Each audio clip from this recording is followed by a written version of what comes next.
But it gives this commission, in effect, the right to enforce and arbitrate. It submits our federal laws, our national laws, to this treaty. And the fact is, we don't know exactly how it's going to evolve, but we know how bureaucracies work. And once the precedent is established that we have yielded control, we know that it will continue to grow.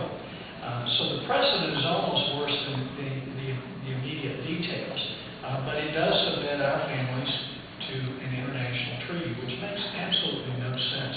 When we have laws in place, and when we have a parent that abuses a child, in our country, we've got laws to protect our children. So we don't need an international law that was developed for a third world country.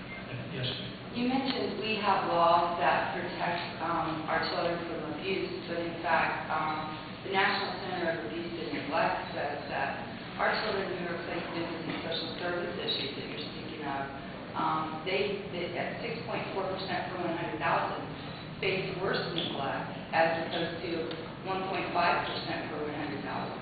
How do we compensate the equality for that, of preventing those children from being drugged, physically abused, murdered, such as the Marcus Cecil and Logan Marr case? Where do we get accountability for that? Well, the fact that we have abuse in this country does not mean we need the United Nations to take over and enforce it.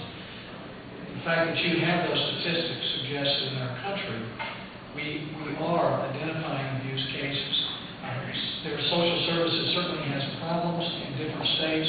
States need to deal with that. We don't have a perfect system, but we do have a system that is at least under our control.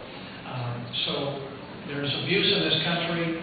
I know in the community I live in, there's constant attention directed towards child abuse, what we can do about it through our volunteer agencies, through the local community. That's where it needs to stay. The fact that there's not perfection in our system does not mean we go to the United Nations for help.